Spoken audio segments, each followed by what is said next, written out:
I love going to the movies, as we all do, and I especially love those old school Victorian style theaters. There's not many left in this country. Well, the one in this movie is hiding a secret, and he's an absolute terror. Let's get into it.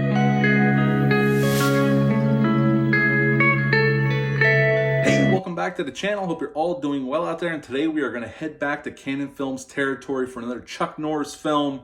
But before we do that, as I always ask, please smash that like button, subscribe to my channel, join me here. I greatly would appreciate that. Today we're going to talk about Hero and the Terror. This is actually Chuck Norris's last film working with Menachem Golan. Right after this, Canon Films would file for bankruptcy. Menachem Golan would go off and start 21st Century Films.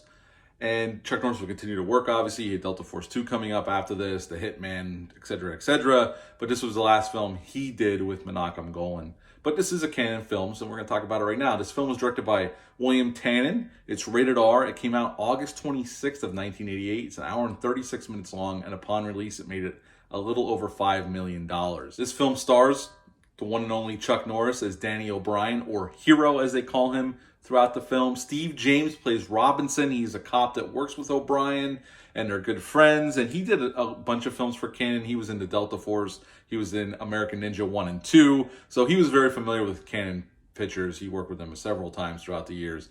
Jack O'Halloran is in this film as Simon Moon, our only super bad guy. He is our main killer. And he was Non in Superman. He was Emil Muzz in Dragnet and other projects as well. And Billy Drago, who was no stranger to Canon Film, he was in a bunch of them as well, usually playing a bad guy, plays a psychiatrist in this film, Dr. Highwater. And he is a small role, but we do see him a few times throughout the film.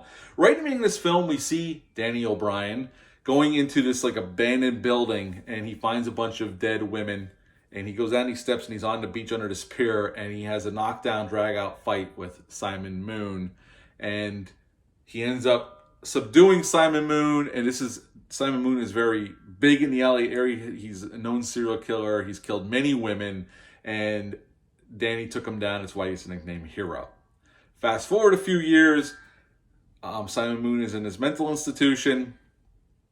Danny about to move in. His girlfriend's about to move in with him. She is pregnant. And she's also his psychiatrist. And he's still having nightmares from that knockdown, drag-out fight. But he thinks Simon Moon is off, he's put away where he belongs, and he's no longer a threat to the city of Los Angeles.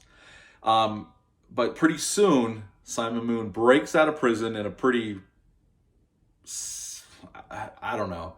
I don't think this would work. He basically takes tooth floss, coats it in metal shards, and then saws his way out through the bars. He gets in this van, he starts driving through the gate, and he goes off this cliff, and the van crashes in a pretty cool stunt. And we think he's dead. You would assume he's dead. We never see him jump from the van. I don't even know when he'd have time to jump from the van, but he's not dead.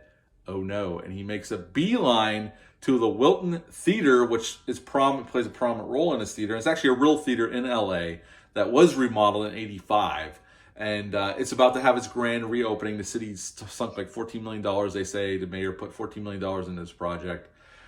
And right away, we see that Simon Moon is back. We see this young woman who gets a job there, goes up to the bathroom. Simon Moon comes out, breaks her neck, and takes her body into his lair deep within the bowels of the theater in this closed-off area that nobody's been in a very long time.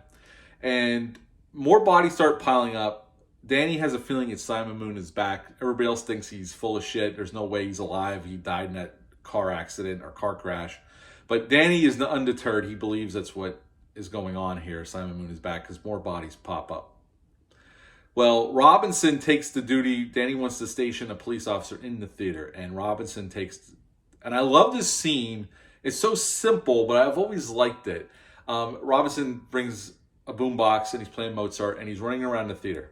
He has a whole place to himself. It's big old Victorian theater. It's gorgeous. And he's running around the theater. He puts his gun on the one chair, and he's running around, and all of a sudden the music stops, and he looks up the aisle, and there's Simon Moon standing there. And he approaches him, but he tries to keep it calm and relaxed and doesn't try to escalate the situation. And finally, he tries to reach for his gun, but Simon Moon grabs him, throws him in a chair, and snaps his neck. And this is what really kicks in the investigation into high gear.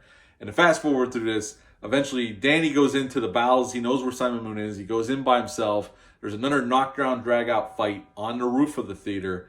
And finally, Danny, after taking a beating, flips Simon Moon over his back. He goes through the skylight, down through the ceiling of the theater, and lands far below on the seats and is dead. And I love this shot. There's a helicopter over top with a spotlight down, and the camera locks on, and the beam is going through the hole that Simon Moon just made on his body. And that's pretty much the end of the film. We see Danny and his girlfriend get married in the hospital. She just gave birth to her child. And that's the end of Hero and the Terror.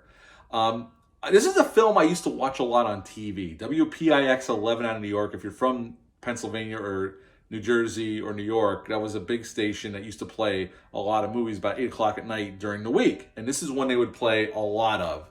Even during Halloween. I don't really consider this a horror film. It would be more like a suspense thriller, but it definitely has horror elements. There's a serial killer involved, but it's not overly graphic, I would say. I mean, you do see them break their necks, but it's not a lot of blood or anything. I think Chuck Norris is pretty good here. He's trying to show a more sensitive side. I think that's to the film's detriment. I think we spend too much time with him and his girlfriend and not enough time. I would have loved more time in the theater itself. That location is spectacular, and all the scenes there I absolutely love. Simon Moon coming out of that duck grate to take the women, and he drags their bodies back in. I love all that. I love the sets above the theater that show how the theater is built up and around, and there's a catwalk. I love all that. All the stuff at the theater I absolutely love. Of course, we get some action elements of Danny on the job in the beginning on his drug bust. And it's a cool, well-shot scene. I think the directing's pretty decent here for what we're getting. Chuck Norris is good. I think he's definitely better here than some of the earlier films that I reviewed earlier this year, like Good Guys Wear Black. I think at this point he's more comfortable, and the woman who plays his girlfriend in the film is really good as well.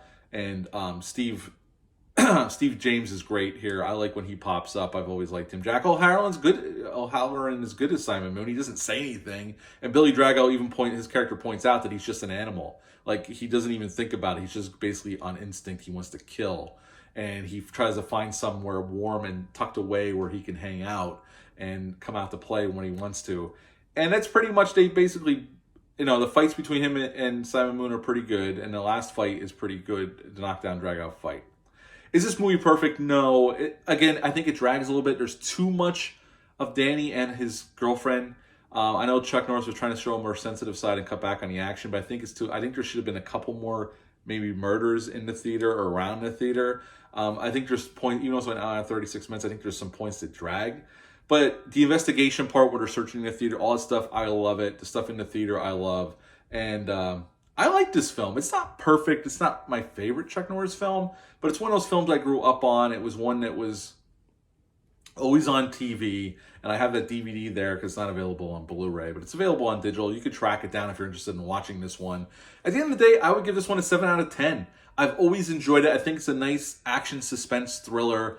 And, I think the more sentimental moments and the more, the relationship moments are nice. I just think there's too many of them. There should have been 1 or 2 more kills and a little bit more action, which one would expect from a Chuck Norris film. But overall, I think it's a well-handled suspense thriller.